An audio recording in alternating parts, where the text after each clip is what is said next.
ನಮಸ್ಕಾರ. ನನ್ನ ಹೆಸರು ರೋಹನ್ ಭರತ್ಚಂದ್ರ. ಇವತ್ತಿನ ಬ್ರೇಕಿಂಗ್ ನ್ಯೂಸಿಗೆ ಸ್ವಾಗತ. ಇದು ನಮ್ಮ ದೇಶದ ಫೈನಾನ್ಸ್ ಹಾಗೂ ಎಕನಾಮಿಕ್ ನ್ಯೂಸು. ಮೊದಲನೇದಾಗಿ ಎಲ್ಲರಿಗೂ ವಿಜಯದಶಮಿ ಹಬ್ಬದ ಶುಭಾಶಯಗಳು. ನಿಮಗೂ ಹಾಗೂ ನಿಮ್ಮ ಫ್ಯಾಮಿಲಿ ಮೆಂಬರ್ಸ್ಗೆ ನಮ್ಮ ಡಾಕ್ಟರ್ ಭರತ್ಚಂದ್ರ ಇನ್ಸ್ಟಿಟ್ಯೂಟ್ ಚಾನಲಿಂದ.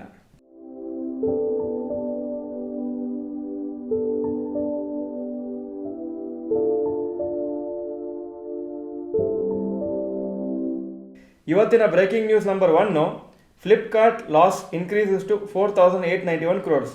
ಫ್ಲಿಪ್ಕಾರ್ಟ್ ಅವರ ಲಾಸನ್ನು ಡಿಕ್ಲೇರ್ ಮಾಡಿದ್ದಾರೆ 4,891 crores ಫೈನಾನ್ಷಿಯಲ್ ಇಯರ್ 2022-23ಗೆ. ನೆಟ್ ಲಾಸು ಪ್ರೀವಿಯಸ್ ಇಯರಲ್ಲಿ 2021-22 3,404 crores ಇತ್ತು. ಸೊ 44% ಇನ್ಕ್ರೀಸ್ ಆಗಿದೆ ನೆಟ್ ಲಾಸು. ಹಾಗೂ ಟೋಟಲ್ ಇನ್ಕಮು 56,012 crores ಅಪ್ರಾಕ್ಸಿಮೇಟ್ಲಿ 2022-23ಯಲ್ಲಿ. ಅದರ ಮುಂಚಿನ ವರ್ಷ 51,176 crores ಆಗಿತ್ತು. ಹಾಗೂ ಇದು 9.4% ಇನ್ಕ್ರೀಸ್ ಆಗಿದೆ. ಸೊ ಇಷ್ಟು ದೊಡ್ಡ ಕಂಪ್ನಿ ಆದರೂ, ಇಷ್ಟು ಮಾರ್ಕೆಟ್ ಲೀಡಿಂಗ್ ಕಂಪ್ನಿ ಆದರೂ, ಇಂಟರ್ನೆಟ್ ಬೇಸ್ಡ್ ಕಂಪ್ನೀಸು ಯಾವಾಗಲೂ ಎಷ್ಟೋ ವರ್ಷದಿಂದ ಲಾಸ್ ಮಾಡ್ತಾ ಇದ್ದಾರೆ.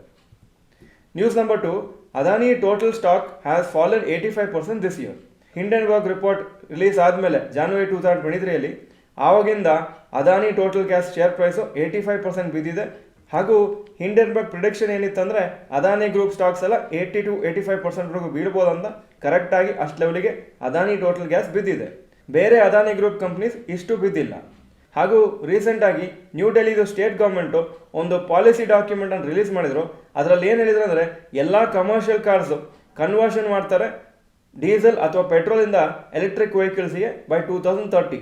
ಸೊ ಇದೊಂದು ನೆಗೆಟಿವ್ ನ್ಯೂಸು. ಯಾಕಂದರೆ ಅದಾನಿ ಟೋಟಲ್ ಗ್ಯಾಸ್ದು ಬಿಸ್ನೆಸ್ ಗ್ಯಾಸ್ ಡಿಸ್ಟ್ರಿಬ್ಯೂಷನು, ಆವಾಗ ಗ್ಯಾಸ್ ಬೇಕಾಗಿಲ್ಲ, ಎಲೆಕ್ಟ್ರಿಕ್ಕೇ ಯೂಸ್ ಆಗ್ತಾ ಅಂದರೆ ಆವಾಗ ಪ್ರಾಬ್ಲಮ್ ಆಗುತ್ತೆ. News number 3, India likely to become 3rd largest economy by 2030. India ಸದ್ಯಕ್ಕೆ 5ನೇ ಲಾರ್ಜೆಸ್ಟ್ ಎಕಾನಮಿ ವರ್ಲ್ಡಲ್ಲಿ. ಹಾಗೂ SMB ಗ್ಲೋಬಲ್ ಮಾರ್ಕೆಟ್ ಇಂಟೆಲಿಜೆನ್ಸ್ ಪ್ರಕಾರ ಇಂಡಿಯಾ 3ನೇ ಲಾರ್ಜೆಸ್ಟ್ ಎಕಾನಮಿ ಆಗುತ್ತೆ 2030 ಅಷ್ಟರೊಳಗೆ. ಜಪಾನನ್ನು ಬೀಟ್ ಮಾಡುತ್ತೆ. ಇಂಡಿಯಾ ಸದ್ಯಕ್ಕೆ USA, ಚೈನಾ, ಜಪಾನ್ ಹಾಗೂ ಜರ್ಮನಿ ಹಿಂದೆ ಇದೆ. ಜರ್ಮನಿಯನ್ನು ಮೋಸ್ಟ್ ಪ್ರಾಬ್ಲಿ 2027-28 ಅಷ್ಟರೊಳಗೆ ಬೀಟ್ ಮಾಡೋದಂತ ಪ್ರೊಡಿಕ್ಷನ್ಸ್ ಇದೆ.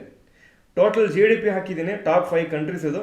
USA 2,116 lakh crores, ಇದು ರುಪೀಸಲ್ಲಿ.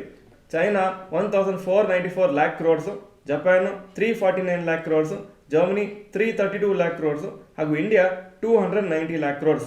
ಸೊ ನಿಮಗೆ ಕಾಣಿಸುತ್ತೆ ಜಪಾನ್ ಹಾಗೂ ಜರ್ಮನಿ ತುಂಬ ದೂರ ಇಲ್ಲ.